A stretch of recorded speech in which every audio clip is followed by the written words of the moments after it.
Global wetland cities నెట్వర్క్లో చేరినటువంటి రెండు భారతీయ నగరాలు ఏవి? ఇండోర్ మరియు ఉదయపూర్. ఇండోర్ మరియు ఉదయపూరు చిత్తడి నేలలపై రామ్సార్ కన్వెన్షన్ కింద గుర్తింపు పొందిన చిత్తడి నేలల నగరాల ప్రపంచ జాబితాలో భారతదేశం నుండి మొదటి రెండు నగరాలు కావడం విశేషం. స్థిరమైన పట్టణాభివృద్ధి, పర్యావరణ పరిరక్షణకు భారతదేశం యొక్క నిబద్ధతలో ఈ గుర్తింపు లభించింది. ఇటీవల ECI election commission of India media award ఎవరికి లభించింది? దూరదర్శన్. ఇటీవల Doordarshan electronic media voter awareness పరంగా election commission of India media అవార్డును అందుకుంది. చునావ్ కా పర్వ్ దేశ్ కా గర్వ్ పేరుతో దూరదర్శన్ చేసినటువంటి విస్తృత ప్రచారానికి ఈ అవార్డు లభించింది. ఎన్నికల్లో అత్యుత్తమ పనితీరు కనబరిచినందుకు ఇటీవల ఏ రాష్ట్రం ఉత్తమ పనితీరు కనబరుస్తున్న రాష్ట్రంగా జాతీయ అవార్డును అందుకుంది? జార్ఖండ్. 2024 లోక్సభ మరియు అసెంబ్లీ ఎన్నికల్లో ప్రతిభ చూపినందుకు జార్ఖండ్ రాష్ట్రం ఉత్తమ పనితీరు కనబరుస్తున్న రాష్ట్రంగా జాతీయ అవార్డును అందుకుంది. ఎన్నికల్లో కీలక ఆవిష్కరణలు, ప్రత్యేకించి బలహీన గిరిజన సమూహాలు పర్టికులర్ వల్నరబుల్ ట్రైబల్ గ్రూప్స్ పీవీటీజీఎస్ కోసం ప్రత్యేక ప్రచారాలు ప్రారంభించబడ్డాయి మరియు విద్యుత్తు, నీరు, ర్యాంపులు మరియు వీల్ చైర్లు వంటి సౌకర్యాలను కల్పించారు. మారుమూల గ్రామాల్లో పోలింగ్ కేంద్రాలు, 2 కిలోమీటర్ల దూరంలో ఉన్నటువంటి స్టేషన్లకు వాహనాలను కూడా ఏర్పాటు చేశారు. మావోయిస్టు ప్రభావిత ప్రాంతాల్లో కూడా తొలిసారిగా ఓటింగు ప్రశాంతంగా జరిగేట్లు చేశారు. ఐసీసీ పురుషుల ODI cricketer of the year 2024 కిరీటాన్ని ఎవరు గెలుచుకున్నారు?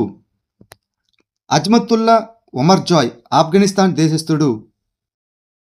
2024 గాను ఇటీవల టెస్ట్ క్రికెటర్ ఆఫ్ ది ఇయర్గా ఎవరు ఎంపికయ్యారు? Jasprit Bumrah. Fiscal health index 2025ని ఏ సంస్థ ప్రచురించింది? NITI Aayog. NITI Aayog fiscal health index 2025ని ప్రచురించింది. ఖర్చు నాణ్యత, ఆదాయ సమీకరణ, ఆర్థిక వివేకం, రుణ సూచిక మరియు రుణ స్థిరత్వం పరంగా 67.8 స్కోరుతో ఒడిశా మొదటి స్థానంలో ఉండగా ఛత్తీస్గఢ్, గోవా తర్వాతి స్థానాల్లో నిలిచాయి. రాబడి పరంగా వ్యయాలు మరియు రుణ నిర్వహణలో బలమైన ప్రదర్శనకారులుగా రాణించాయి. పంజాబు, ఆంధ్రప్రదేశ్, పశ్చిమ బెంగాల్ మరియు కేరళలు అధ్వానంగా పనిచేస్తున్న రాష్ట్రాలుగా నిలిచాయి. మహారాష్ట్ర, ఉత్తరప్రదేశ్, కర్ణాటకలు ఫ్రంట్ రన్నర్స్గా వర్గీకరించబడ్డాయి. స్వతంత్ర భారతదేశంలో యూనిఫామ్ సివిల్ కోడ్ను అమలు చేసినటువంటి మొదటి రాష్ట్రం ఏది? ఉత్తరాఖండ్. ఉత్తరాఖండ్ జనవరి 27, 2025న యూనిఫామ్ సివిల్ కోడ్ యూసీసీని అమలు చేయడంలో చారిత్రాత్మక అడుగు వేసింది. ఇది భారతదేశంలో అలా చేసినటువంటి మొదటి రాష్ట్రంగా నిలిచింది. పౌరులందరికీ సమాన చట్టాలను ఏర్పాటు చేయడం మరియు మతపరమైనటువంటి వివక్షను అంతం చేయడమే దీని యొక్క ఉద్దేశం. T20I క్రికెట్లో అవుట్ కాకుండా అత్యధిక పరుగులు చేసినటువంటి ఆటగాడు ఎవరు? తిలక్ వర్మ. T20 అంతర్జాతీయ క్రికెట్లో భారతదేశ బ్యాట్స్మెన్ తిలక్ వర్మ సరికొత్త ప్రపంచ రికార్డును సృష్టించాడు. అవుట్ కాకుండానే అత్యధిక పరుగులు చేసినటువంటి ఘనతను సాధించాడు. జనవరి 25, 2025 నాటికి వర్మ వరుసగా 4 ఇన్నింగ్స్లలో అవుట్ కాకుండా మొత్తం 318 పరుగులు సాధించాడు. ఇది ప్రపంచ రికార్డుగా మారింది. ఇటీవల ఏ దేశంలోని ఎత్తైన శిఖరంపై హర్యానాకు చెందిన యువ పర్వతారోహకుడు శివంగి పాఠక్ త్రివర్ణ పతాకాన్ని ఎగరవేశారు? ఆస్ట్రేలియా.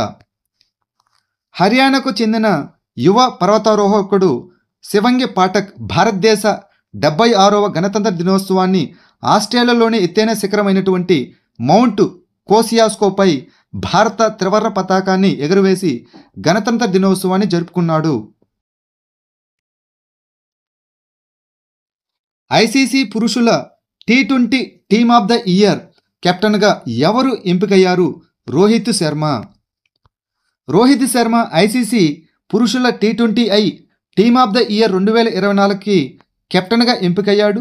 2024లో అతని అద్భుతమైనటువంటి నాయకత్వం కోసం ఈ ఘనత అందించబడింది. గత సంవత్సరం రోహిత్ కెప్టెన్సీలోనే భారతదేశం తన 2వ టీ20 ప్రపంచ కప్ను గెలుచుకుంది. కొరగా గిరిజన సంఘం ప్రధానంగా ఏ రాష్ట్రాల్లో ఉంది? కేరళ మరియు కర్ణాటక. ఈ కొరగా తెగ ప్రత్యేక బలహీన గిరిజన సమూహాలు పీవీటీజీఎస్. వీళ్ళ యొక్క జనాభా ప్రస్తుతం తగ్గుతున్నది.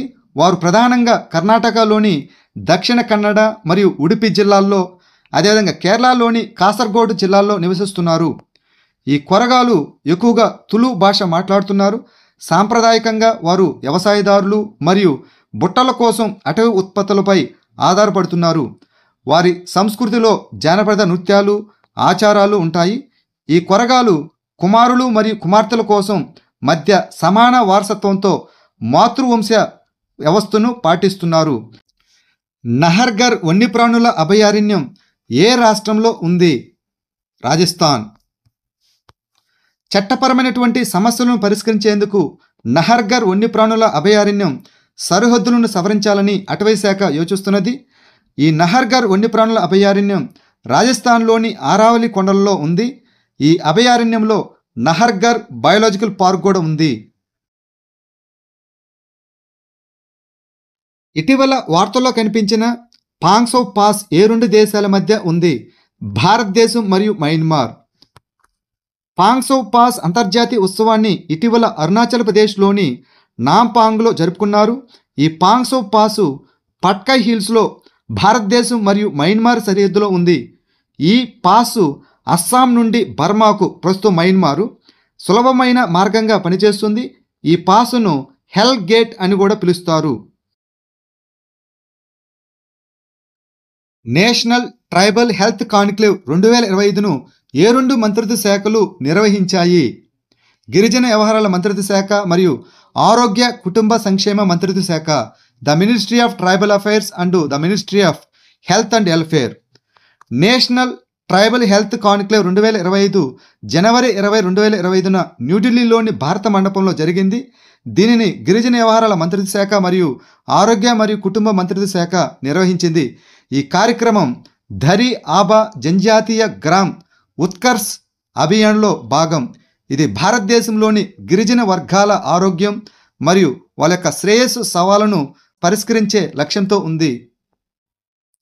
సైబర్ సెక్యూరిటీ సహకారంపై 2వ బిమ్స్టెక్ నిపుణుల బృందం సమావేశాన్ని భారతదేశం ఏ నగరంలో నిర్వహించింది? న్యూఢిల్లీ. బిమ్స్టెక్ అనగా bay Bengal initiative for multi sectoral technical and economic cooperation. దీనిలో 7 సభ్యదేశాలు కలవు. బంగ్లాదేశు, భూటాను, భారతదేశం, మయన్మారు, నేపాల్, శ్రీలంక మరియు థాయిలాండ్. దీని యొక్క ప్రధాన కార్యాలయం బంగ్లాదేశ్లోని ఢాకాలో ఉంది.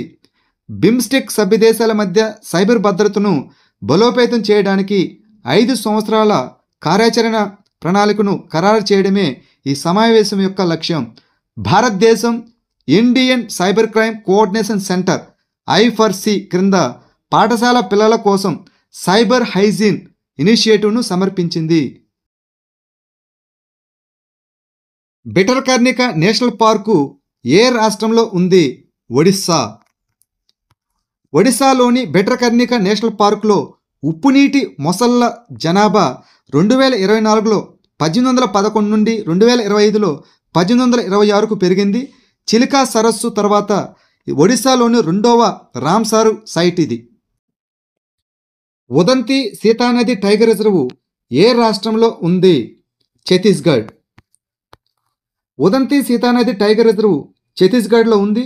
దాని గుండా ప్రవహించే ఉదంతి మరియు సీతానది నదుల పేరు మీద ఈ రిజర్వు ఏర్పడింది. ఇంద్రావతి టైగర్ రిజర్వ్కు కారిడార్ను ఇది ఏర్పాటు చేస్తుంది. ఐసీసీ మహిళ ఓడిఐ క్రికెటర్ ఆఫ్ ద ఇయర్గా ఇటీవల ఎవరు ఎంపికయ్యారు? స్మృతి మందానా. రాణి దుర్గావతి టైగర్ రిజర్వ్ ఏ రాష్ట్రంలో ఉంది? మధ్యప్రదేశ్. కొత్తగా ఏర్పాటు చేసిన వీరాంగన దుర్గావతి టైగర్ రిజర్వ్లో పులుల వేట మరియు అక్రమాలపై మధ్యప్రదేశ్ ప్రభుత్వం విచారణ ప్రారంభించింది.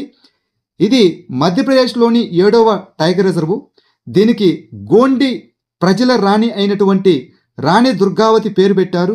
ఇది నర్మదా మరియు యమునా నది పరివాహక ప్రాంతాల్లో విస్తరించి ఉంది.